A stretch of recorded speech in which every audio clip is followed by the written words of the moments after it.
This is going to be day 16 of morning routines suck. And they still suck after doing them 16 days in a row. But we're not stopping. I'm dedicated to the process of getting up and getting my morning started. I'm not waking up any extra earlier. Actually, I did today because I had to help a friend out.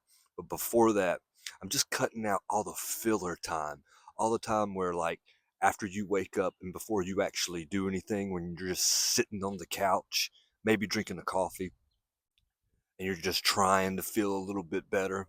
What I'm doing, I'm going right into my routine. I'm basing my routine off of three different things. When we wake up, we're incredibly dehydrated. You've been peeing and sweating all night. Hopefully, you've been peeing in the toilet and not in your bed. But either way, you need to rehydrate. So I do a 16-ounce bottle of water. I mix in 500 milligrams of salt, sodium, through pink Himalayan salt. I usually show that on the video, but like I said, I had to get up early this morning and help a friend out, so I've already done that. The worst thing in the world that you can drink in the mornings before you drink your water is anything with caffeine in it, because you're already dehydrated, and the caffeine is only going to tell your body to push out more water, and you want the water to stay inside your body, inside your muscles, because that will help with performance, especially like at the gym. If you're dehydrated and you're going to the gym, I mean, you're just setting yourself up for absolutely crappy workout. It's a huge detriment to performance, being dehydrated. Even just not having enough salt in your body is a big performance inhibitor. So focusing on hydration as soon as you wake up, it's got to be priority number one. Priority number two is going to be getting blood flow. Uh, with the blood flow in the body comes oxygen, and we're also super under oxygenated. So when we wake up, we want to get the oxygen, especially back into our brain. That's what helps us deal with the mental fog, lack of clarity in the morning, so we can drive oxygen into the brain. Now, I do it through physical activity. I started doing burpees or sometimes push ups. I don't know which one I'm going to do today, but that's what I do. You can go for a walk. If you can't do any of that, taking steady, slow, deep breaths, like intentional breathing, is also a really good way to fill your lungs with air and to get some oxygen back into your brain. But nothing is going to beat doing some form of like physical exercise. And this isn't a workout. I mean, you could count it as one, I guess, but like this is not going to take away from either going to the gym or doing your own strength training, whatever it is you do for physical exercise. This is just a supplement to that. It's not to replace it at all. This does not count. Let's get started. I think I'm going to see maybe how many push-ups I can do. We'll see. I ain't going to count these again, but I'm pretty sure. I know I did over 50, close to 60. Burpees were not going to happen today. The knee's been hurting me a little bit. And honestly, it was a bit detrimental the other day because my knee hurt like all day after I did the burpees. But I'm still working on it. We're still going to keep them in there. Just today, we're going to stick with some push-ups. And I'm pumped after that. I think I got close to 60. I think I could have done more, but I don't know if I could have kept my breathing under control. Whew. Man, I guess a nice little byproduct of that whole process is you get a nice little pump just in the morning, which duh. I just told you guys that the whole reason we're doing this is for blood flow. Another thing too is I've noticed that when I do this, it helps with my appetite. Sometimes in the morning, I really don't want to eat, or I eat my breakfast kind of later on just because I'm not all that hungry. It might have to do with I'm a late night eater as well. I track all my macros and my calories, but I do like eating late at night. So it might have a lot to do with my stomach being full and still having food in my system so that when I wake up, I'm not as hungry. But just doing the push-ups like that, it really does help. So one of my shorter videos, like my YouTube shorts that I did, uh, a guy commented and he said, "How can you tell other people what to do when you can't take care of your fingernails, your hair, or your beard? And I thought, oh, okay, that's interesting. Uh, so I wanted to talk about things you can control and things you cannot control, situations you can control, and then situations that are out of your control. At any point in time, you know, I can cut my hair, I can trim my beard, I can cut my fingernails, which I don't even think that he was saying that they were long. I think he was saying they were dirty, which makes perfect sense because I do a lot of work outside. And with making content, no matter what you're doing, I guess unless you're like teaching men how to be handsome or something, I don't know. But it's just another excuse to like not make a video. If I got to go inside and make sure my beard is trimmed, if I got to go inside and make sure that that hair that's growing out because I can't afford a haircut right now is kind of tucked away. Do I have dirt in my fingernails?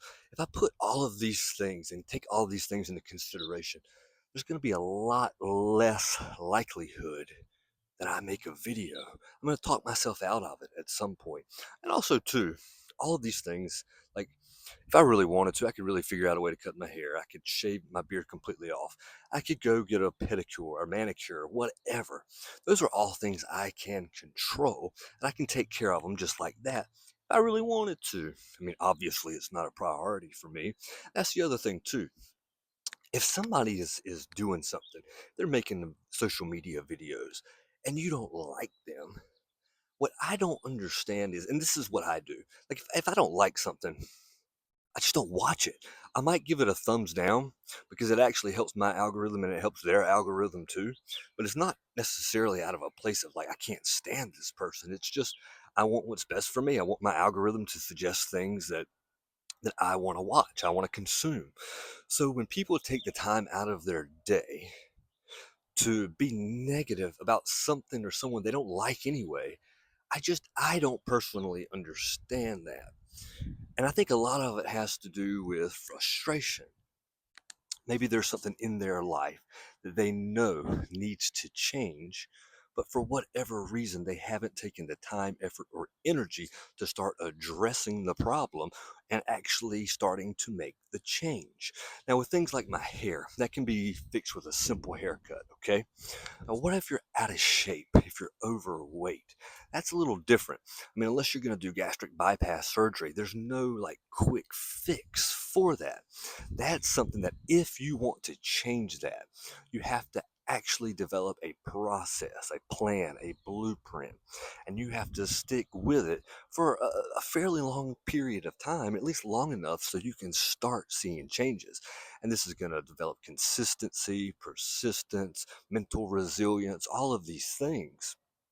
But people, instead of taking the energy to start a process that admittedly is probably going to be really hard, they would rather waste their energy telling somebody else what they're doing wrong.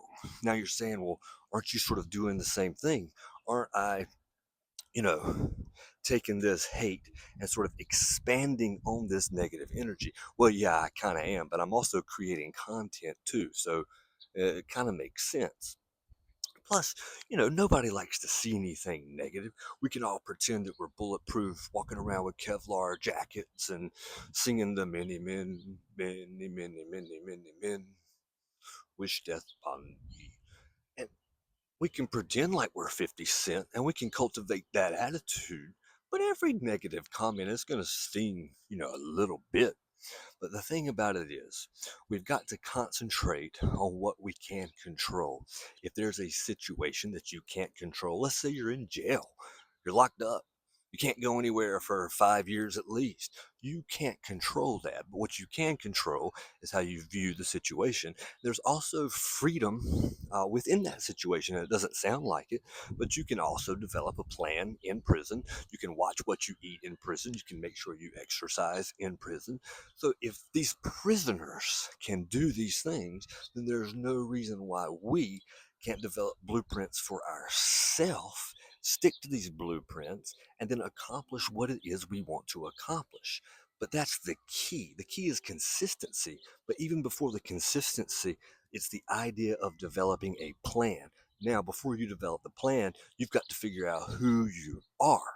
After you figure out who you are, if you're not that person yet, You have to become that person. And a lot of times that starts with the physical. People don't like the way they look, so they want to change the way they look. Also, too, changing the way you look can change you up here, your mental facilities. A lot of times when we acknowledge the fact that we need to change and we start doing these changes physically, what it does to our mind is it opens up possibilities. It shows us other areas in our life where we can apply the same dedication, consistency, and persistence and achieve another result. So starting off physically is great, but it's always going to lead to more of a mental change, a mental level up, an elevation. That's why it's so important, to invest in your physical health.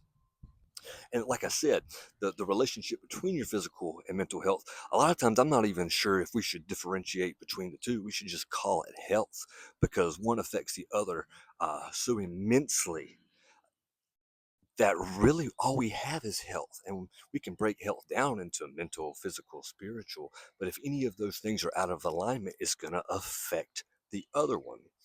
So, 16 days in, knocked out some push ups. Oh, I feel pretty good. I think I'm going to go eat a little bit of breakfast. That's the other thing, too. After your morning process, that's the W. Eat a good, healthy breakfast. Track your macros. Know how many calories in it. That's another W. Stack these small W's every single day. These moments of W's, of wins, lead into days to weeks, weeks to months, and so on. And before you know it, your blueprint, your plan will be so ingrained into your subconscious that you're going to wake up one day, you're going to start doing these things, and you're not even going to realize that you're doing them.